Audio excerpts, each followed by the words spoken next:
Welcome to the Living Artist Podcast. I'm your host, Preston M. Smith.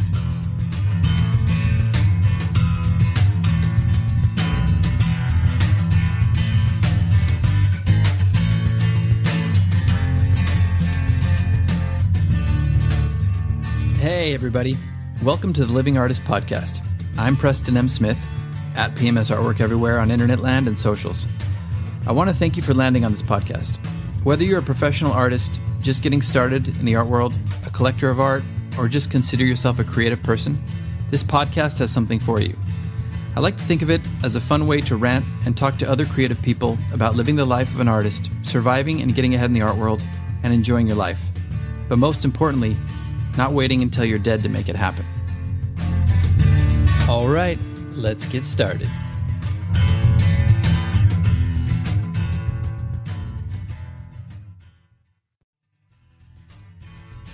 If you haven't heard about Anchor, it's the easiest way to make a podcast. Let me explain. It's free. There's also creation tools that allow you to record and edit your podcast right from your phone or computer.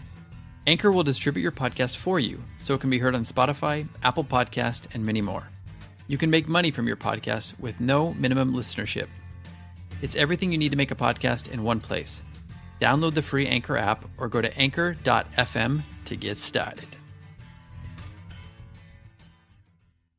Who can it be knocking at my door?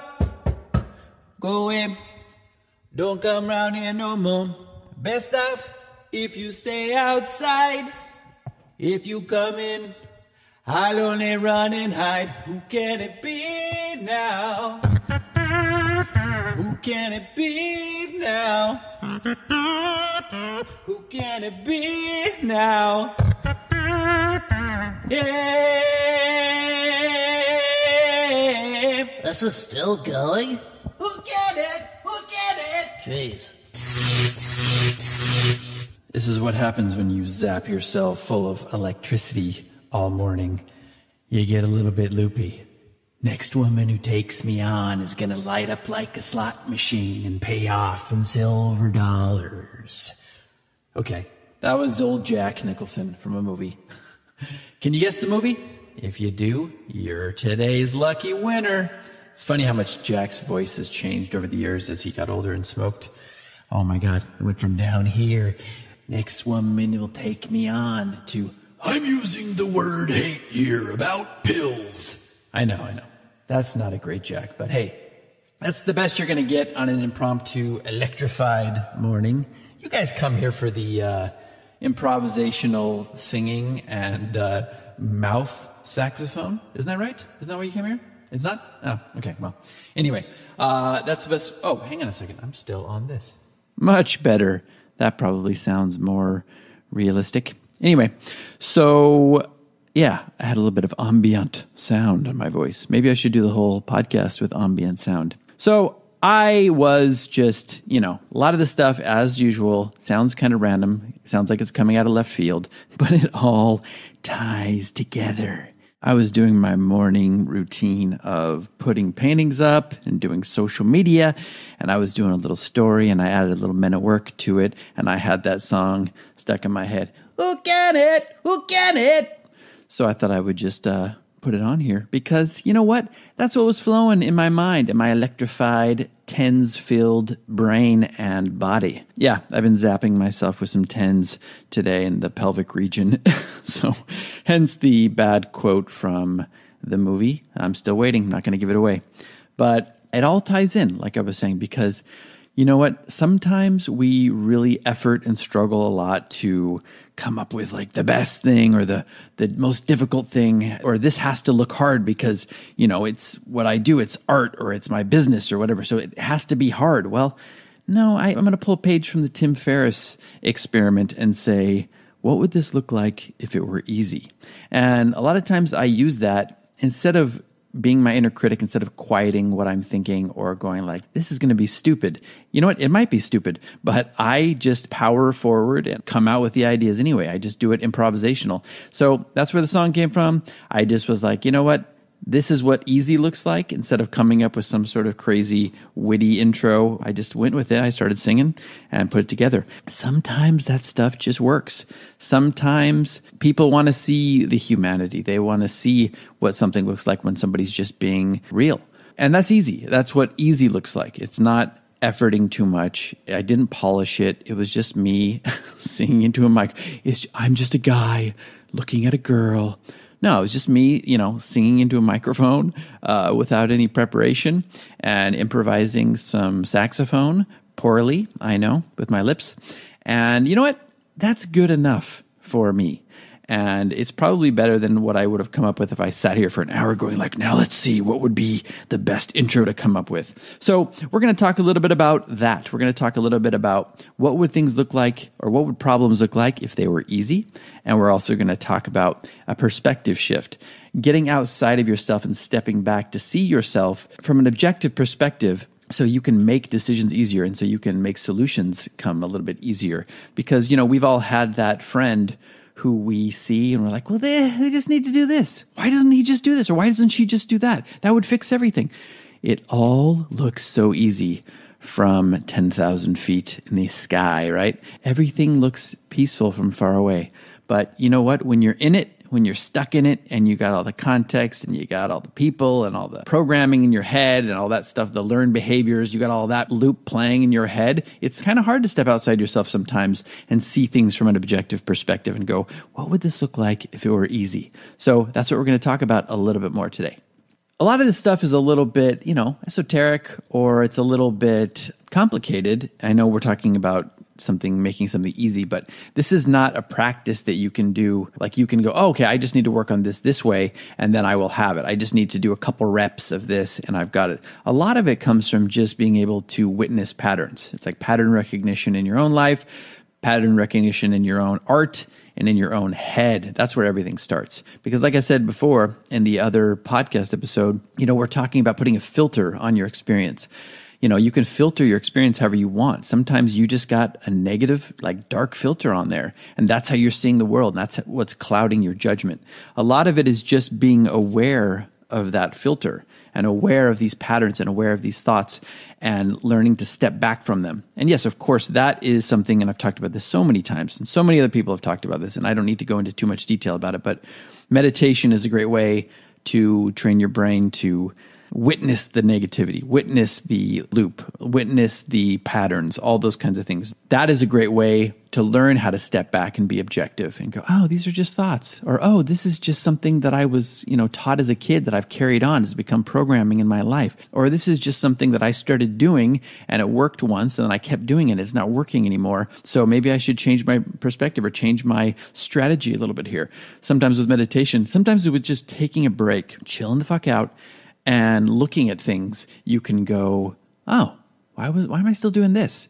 And you know what? If that's not good enough for you, that's where a support group comes in. Like I've got my wife, she's great. I can talk to her about something. I can ask her something honestly, and she will give me the real deal Evander Holyfield. She will give me that perspective, and sometimes I kid her for being like a robot and not being emotional about certain things. But you know what? Sometimes that really is a great skill to have because you can just objectively go, no, this is what this is. And sometimes I need that because I'm too emotional.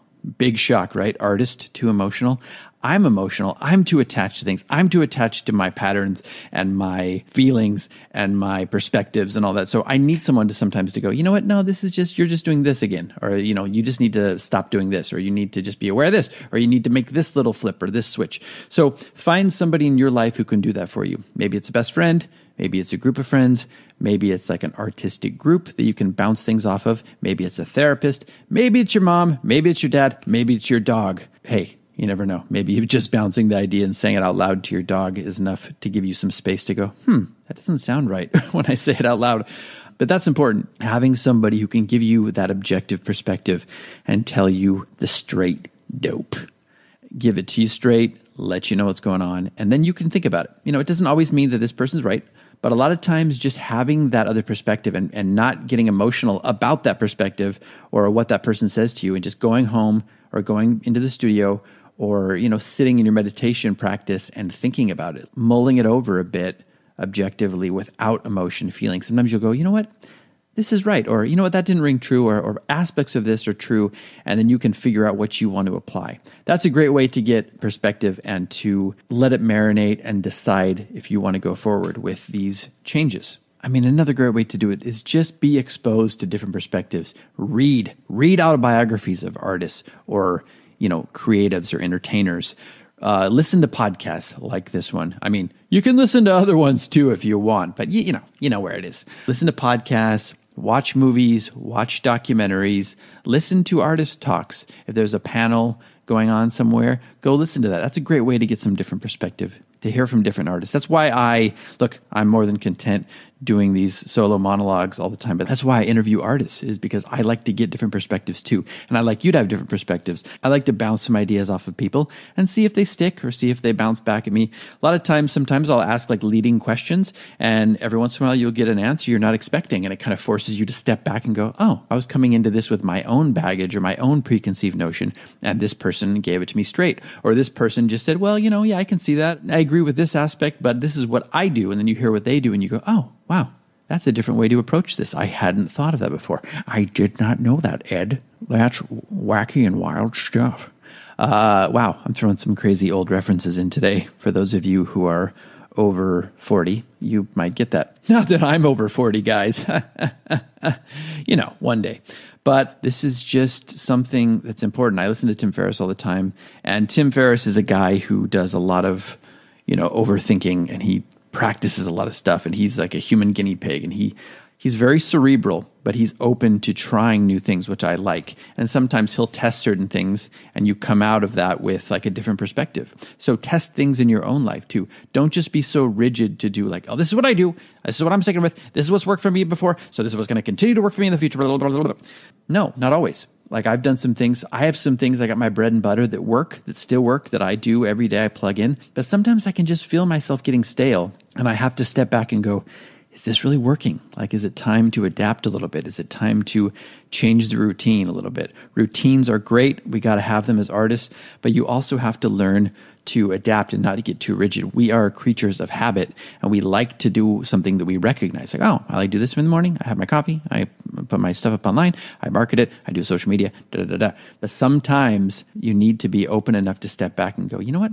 Let me throw a little wrench in here, or let me try this out. Maybe there's something new that a lot of other artists are trying. Let me try to incorporate this and throw this into the mix. And you can't do that if you're too rigid. So a lot of this is just kind of stepping back from yourself and looking at things and going is there a better way to do this? Is there something that you're doing that you're efforting on all the time? A good way to figure out if there is are you bored when you're doing it? Are you always finding yourself oh my God, this is so monotonous, shoot me in the head. You know what I mean? I have some of those. And some of those are necessary. Some of it is just grinding and cranking out the stuff that you got to do. But a lot of it, sometimes it can be done a little bit better, or it can be changed up. And if you're constantly getting that every single day of your life, that's a little bit of a red flag or signpost that maybe, this is something that could be done a little easier, or this could be something that could be switched up, freshened up, or done from a new angle. So learn how to listen to your instincts, learn how to listen to what your body's telling you. If you're bored, if you're frustrated, if you're too stressed, all those things are great indicators that you might be over-efforting on some of this stuff, and there might be an easier way to do it. Now, how do you make things easier? How do you do something once you figured out that you're over-efforting? How do you make things easier? Well, unfortunately, that is something that really is case-specific, or needs to be decided on a case-by-case basis. But a couple ways to look at this that might help is, I know this is not good advice typically, but if you're doing something that you can't figure it out, or something that keeps stifling you or frustrating you, try procrastinating on it. Try giving yourself a deadline. Try on the night before this thing is due to be done. Try figuring it out on the last night, on the 11th hour, and see what comes up. That's a really good way to force your brain into making some snap decisions and snap judgments. Sometimes you can find the easiest solution that way, because you just have to, because you're giving yourself these kind of constraints that are forcing you to make creative decisions. That's a really great way to figure out how to make something easier or make something more efficient. It's not right all the time. But if it's just something that's not like a high stakes thing, something that's like not going to get you fired or whatever, try doing something like that. Try the procrastination method. Another great way to make things easier is, I'm going to say it again, but it's meditation. Brent Estabrook and I talked about this, and we both talk about it being like magic. Some of these breathing techniques, some of these meditation practices get you into a space where it just opens you up. It clears all the clouds, and sometimes the answer or the solution will just come to you, and it's effortless. And I've had that happen more times than I can remember, and I know Brent talked about that happening as well. And you'll find that as you get better at this, as you get better at clearing your head, the information and the answers just kind of come to you like almost as like osmosis. They really do. It's like magic. So that's a great way to train your brain to also figure out how to look for easy solutions or solutions you might not otherwise see when you're like right in the mix. Like, I'm really efforting. I got to get this done. I'm right here. I can't see anything else. You got all the blinders on. This is a great way to take all those blinders off, to just open yourself up to infinite possibilities. So that is option number 2. Option number 3 is just something that I think of from time to time. It's like, what would I do if I were looking at this through my 5-year-old self or my 10-year-old self's eyes, or just through my child's eyes? If you have kids, what would this look like? Maybe ask your kids if you have kids. A lot of times kids are not mired in all this bullshit and don't have a lot of these restraints and barriers and restrictive thoughts and blinders and bumpers. A lot of them are they're just open to it. They just go with it. They improvise like, this is what I would do here. Or they make believe. It's the same thing. All of these things, it's the same mechanism. They are very quick to just come up with an answer. And just like me at the beginning of the podcast, rather than overthinking it, I just did it. They just jump into it. They jump into things and they make believe and they have no problems with any of that stuff. So what would this job look like, or what would this task look like to you if you were doing it as your 8-year-old self? Or if your kids were doing it, or some kid that was doing it? What would this look like? And maybe looking at it through those eyes will give you a different perspective and make things look a little bit easier. So these are just 3 examples. I'm not here to give you all the examples of how you can do this, but really just to make you think about it a bit. I didn't give you a whole lot of practical examples. I gave you some, but it's meant really to just be something that's like a conversation starter or a thought starter. Something that sparks some thought with you and makes you think like, how can I be better aware of some of these things in my own life? Some of the things that I'm struggling or over-efforting with, and can these things be done easier? Is there an easier way? What would this look like if it were easy, as Tim Ferriss would say? And also just stepping back from yourself, getting that objectivity, getting that perspective, and, finding ways to not take yourself too seriously sometimes. Just to like say, look, I know I'm a serious artist, but what would this look like if it were playful? What would this look like if it were easier? So I think you get the idea. Hopefully this has been helpful for you. Looking forward to bringing you some more interviews coming up. I got a really big one coming up that I'm really excited about. And I've got more of these little shenanigan episodes coming up as well. I hope everybody's doing well. Be good to each other out there. Be good to yourself, of course. That's where it all begins. And I will see you on the next episode. All right, move over. I'm taking over now. Oh, who got it? Who got it?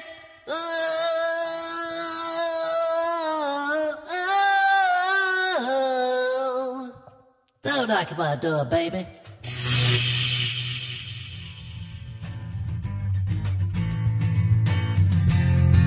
This has been the Living Artist Podcast. Thank you so much for listening. I just want you to know that I appreciate you being here, and I'm grateful to be in your ears. Your art and creative life on this planet is meaningful, so thank you for sharing it with me. If you like this podcast, whatever platform you're listening to it on, please subscribe and share it with your friends. You can also leave me a positive review to show your support. This helps me to reach more people with the algorithmic magic and keep the show going strong. If you want to see more of what I do and check out the art that I create, you can visit my website at www.pmsartwork.com or follow me on social media everywhere at PMS Artwork. That's it for now. See you back here next time.